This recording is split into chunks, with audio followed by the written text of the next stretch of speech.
கர்த்தருடைய பரிசுத்த நாமத்துக்கு மகிமை உண்டாதாக. உங்கள் யாவருக்கும் ஆண்டவரும் இரட்சகருமாகிய இயேசு கிறிஸ்துவின் நாமத்தினாலே என் வாழ்த்துக்களை தெரிவித்துக் கொள்கின்றேன். இன்றைய நாளிலே நாம் தியானம் செய்திருக்கிறதான வேத வசனம் ரோமர் 13ஆம் அதிகாரம் 11-12 வசனங்கள் இப்படியாக சொல்கிறது.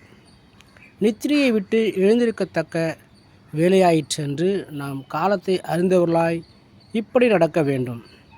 நாம் விசுவாசிகளான போது ரட்சிப்பு சமயமாயிருப்பதை பார்க்கிலும் இப்பொழுது அது நமக்கு அதிக சமயமாக இருக்கிறது.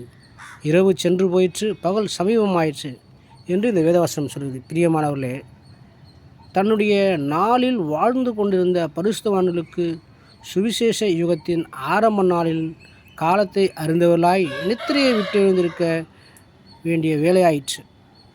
நாம் நித்திரையை விட்டு எழுந்திருக்க வேண்டியதான வேலையாயிற்று என்று அப்போஸ்தலன் கூறியிருக்கிறார் என்பதை நாம் பார்க்கிறோம். அப்படியானால் பரம அழைப்பின் பந்தய பொருளுக்காக ஓடிக்கொண்டிருக்கும் நமக்கு, இந்த சுவிசேஷ யுகத்தின் இறுதி காலத்தில் இருக்கிற நமக்கு நித்திரையை விட்டு எழுந்திருப்பது எவ்வளவு அதிகமானது, அவசியமானதுமாய் பார்க்கிறோம். இரவு சென்று போயிற்று, பகல் சமீபமாயிற்று. மகிமையுள்ள ஆயுடவிட அரசாட்சியின் நாள் நெருங்கிவிட்டது. விடியற் காலையில் லேசான வெளிச்சம் வீச தொடங்கிவிட்டது. ராஜரீகமான மணவாளன் ஆயத்தமாகி காத்திருக்கிற மணவாட்டியை அவருடன் சேர்த்துக்கொள்ள வருகிறார். எனவே நாம் நமது மீட்பு சமீபமாயிருக்கிறதை உணர்ந்து மகிமையுள்ள அந்த மீட்பை பெற நித்திரை விட்டு எழுந்திருக்க விழிப்புள்ளவர்களாக இருக்க வேண்டும்.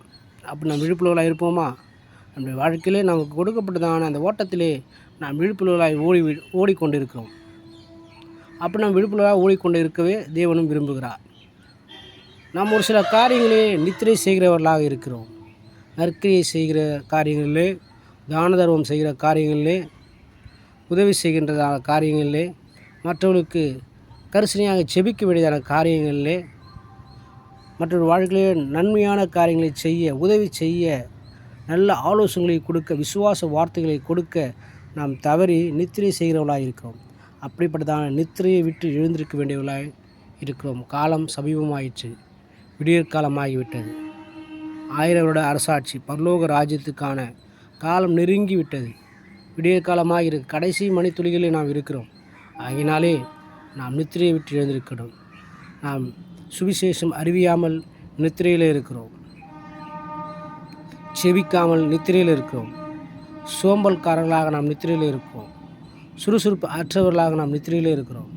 அப்படிப்பட்டதான காரியங்களிலிருந்து, அப்படிப்பட்டதான நித்திரையிலிருந்து எழுந்து விழிப்புள்ளவர்களாக, காலம் சமீபமாயிற்று, கர்த்தருடைய வருகை நெருங்கிவிட்டது என்பதான ஒரு நினைப்போடு கூட நாம் ரட்சிக்கப்பட்ட நம்முடைய விசுவாசத்தை இன்னும் அதிகம் பலப்படுத்த, விசுவாசத்தை நாளுக்கு நாள் மெருகூட்ட, விசுவாசத்தை நாளுக்கு நாள் வளர, நாம் எவைகளெல்லாம் நித்திரையிலே இருக்கிறோமோ, எப்படிப்பட்டதான காரியங்களே நாம் நித்திரை செய்கிறவர்களாக இருக்கிறோமோ அவைகளிலிருந்து விழித்து எழுந்திருக்க வேண்டியவர்களாக நாம் காணப்படுகிறோம். பிரியமானவர்களே, அப்படியாக வசனம் சொல்கிற பிரகாரமாக நாம் நித்திரையை விட்டு எழுந்திருப்போம், விழிப்புள்ளவர்களாக இருப்போம். கர்த்தர் நம்மை ஆசீர்வதிப்பாராக. ஆமென். God bless you.